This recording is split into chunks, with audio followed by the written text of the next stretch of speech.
Hello, folks. It is Friday, October 9th, and welcome to Uplifted. Well, we are in Romans chapter number 13, and we are looking together at the second half of verse number 4. Let me read verse 4 to you. For he is a minister of God to thee for good.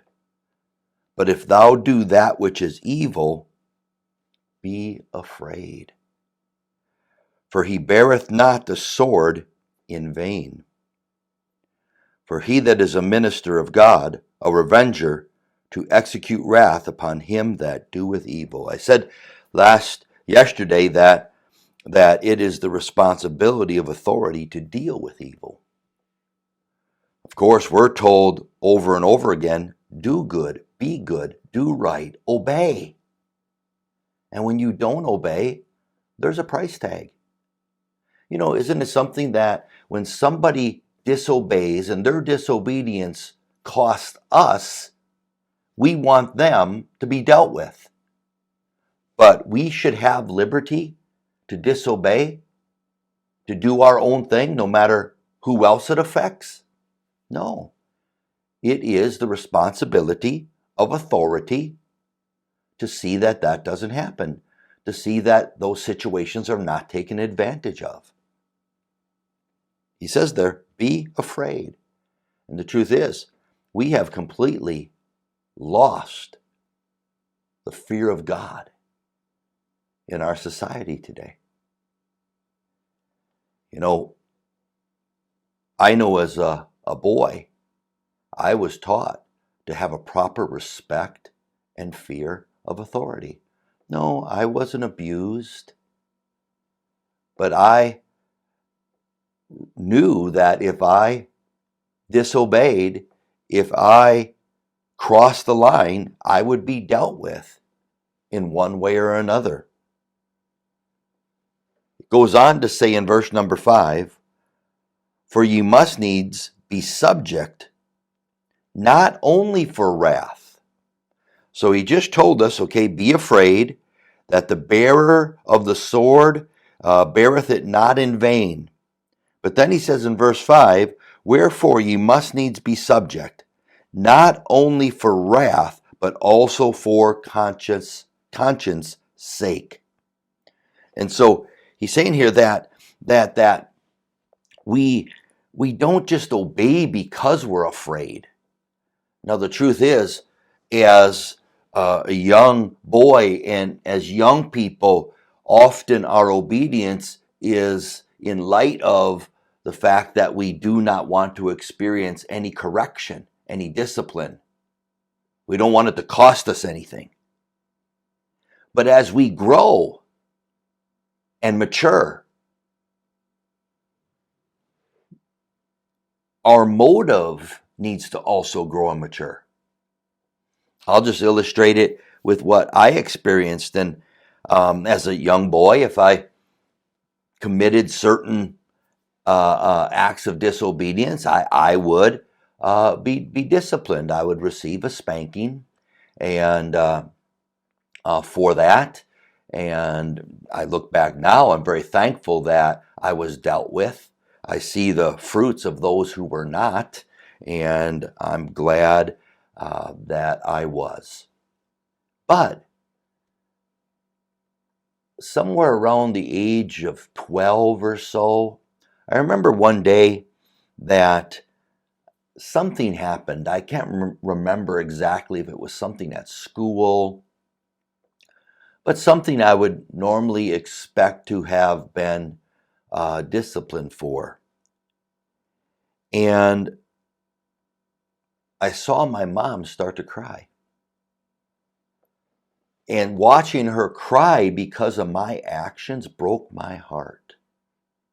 And I remember that day asking my mom, Mom, please don't cry. Mom, stop crying. And she tried to reassure me that she would be okay. But it hurt my heart that my mom was crying because of something that I did. The Bible says here that we must not be subject We must not just obey because of wrath, but also for conscience sake. That we get to a point that our heart becomes interested in how we affect and impact other people's lives. I want to encourage you to assess where do you think you are? You know, we can say, and of course the Bible says, whom he loveth, whom God loveth, he chasteneth. But he'd much rather we obeyed and grew and did right because we loved him. Because we were interested in someone other than just ourselves. We were living for something bigger than ourselves, others, and of course, ultimately the Lord. You do not want to disobey and violate your conscience.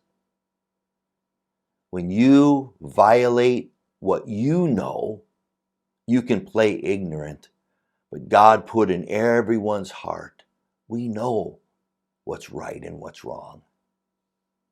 We know what's good and evil. We can talk ourselves into wrongdoing, but the truth is, when we violate our conscience, we damage ourselves severely. God has allowed us to be subject to authority, yes, because of wrath, but then also for conscience sake. I trust that your relationship with authority is growing and becoming better and stronger every day. Why? They watch for your souls. I sure hope that today's Bible study uplifted your heart. God bless you, and enjoy the song we have picked out for you today.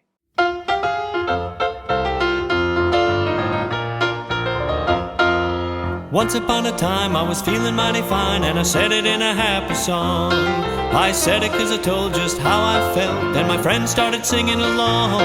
If you ask me if I'm still feeling fine right now, I can answer with an all-time yes. I can tell you how I feel, there's never any need to guess.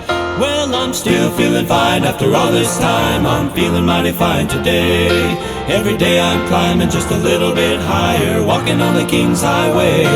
I still want to go where the milk and honey flow, and I'm not gonna change my mind. Happy on my journey, and I'm still feeling mighty fine.